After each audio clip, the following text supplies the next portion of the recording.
তথ্য প্রযুক্তি সহযোগিতায় এবং ঢাকার সাথে যোগাযোগ করে আমরা তার পরিচয় নিশ্চিত হই এবং তাকে রাত অনুমান 2টার দিকে গ্রেপ্তার করতে সমর্থ হই। তো এই ব্যক্তির নাম হচ্ছে রিয়াদ বিন সেলিম।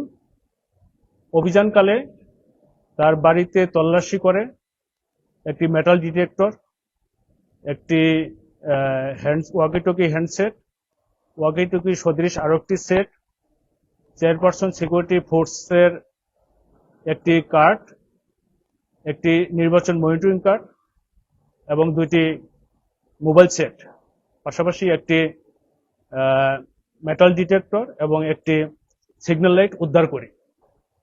তো এই ব্যক্তি পরবর্তীতে আমরা জানতে পারি মূলত কামরুল হাসান নামের এক ব্যক্তি হতে 2,15,500 টাকা সে প্রতারণামূলকভাবে ওই ব্যক্তিকে জামিন করিয়ে দিবে মর্মে আশ্বস্ত করে এবং তার যে বিভিন্ন রাজনৈতিক ব্যক্তিবর্গের ছবি এটা দেখিয়ে তাকে আশ্বস্ত করে তার নিকট হতে 2,15,500 টাকা গ্রহণ করে। পরবর্তীতে যখন এই ব্যক্তির জামিন করিয়ে দিতে সমর্থ না হন তখন এই বাদী মোহাম্মদ কামরুল হাসানের সন্দেহ হয় এবং পরবর্তীতে এই বাদীর নিকট সে দাবি করে যে এই ব্যক্তিকে সে স্বরাষ্ট্র মন্ত্রণালয়ে একটি চাকরি পেয়ে দিতে পারবে এবং এই মর্মে তার নিকট 5 লক্ষ টাকা দাবি করে। পরবর্তীতে 3 লক্ষ টাকার একটি আপোষ মীমাংসা হলে বাদী মোহাম্মদ কামরুল হাসান তার নিকট হতে সে 10,000 টাকা গ্রহণ করে এবং আরো 3 লক্ষ টাকা দাবি করে। তো এই প্রেক্ষিতে বাদী মোহাম্মদ কামরুল হাসান একটি প্রতারণা মামলা করে এবং আজ এই মামলাটি পটিয়া থানায় রুজু হয়। এখানে পেনাল কোডের 317, 319, 417, 419, 420, 406, 506 এবং 34 ধারায় মামলা রুজু হয়। এই আসামি আমাদের হেফাজতে আছে, আমরা শীঘ্রই আসামিকে বিজ্ঞ আদালতে সুপর্দ করব।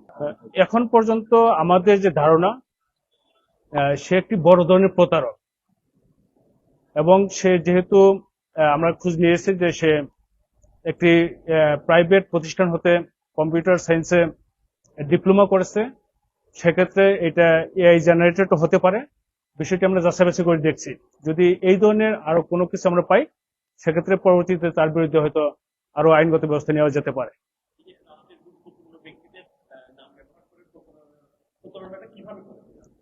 এটা আমরা এখানে যে তথ্যটা পেয়েছি, এখানে বাদী মোহাম্মদ কামরুল হাসান তার ওয়াইফকে সে যে ছবিগুলা হোয়াটসঅ্যাপে দিয়েছে, ওখানে মাননীয় স্বরাষ্ট্রমন্ত্রী মহোদয়ের ছবি আছে, এখানে মাননীয় প্রধানমন্ত্রীর ছবি আছে।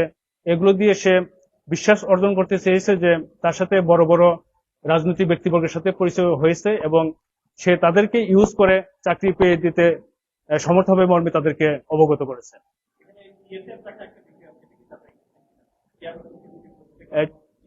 এটা আমরা জানি যে চেয়ারপারসন সিকিউরিটি ফোর্সের ওখানে যারা চাকরি করে ওই নির্দিষ্ট ব্যক্তিদের কিন্তু এখানে হঠাৎ করে কারো ইনক্লুড হওয়ার সুযোগ নেই।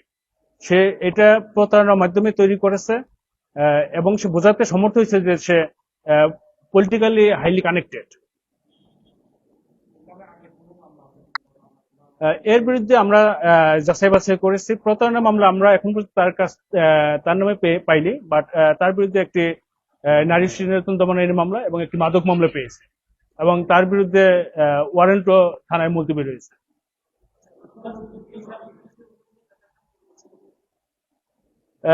না, তার নির্দিষ্ট কোনো পেশা নেই, বাট এই পরিবর্তিত পরিস্থিতিতে আমার মনে হয় সে এই প্রতারণাটাকে একটা পেশা হিসেবে সে গ্রহণ করেছে। ধন্যবাদ সবাইকে। তার বর্তমানে তার কোনো রাজনৈতিক পরিচয় আমরা এখন পর্যন্ত পাইনি, বাট আমরা যাচাই বাছাই করছি যে তার কোনো রাজনৈতিক পরিচয় আছে কিনা বা পূর্বে ছিল কিনা। ধন্যবাদ সবাইকে।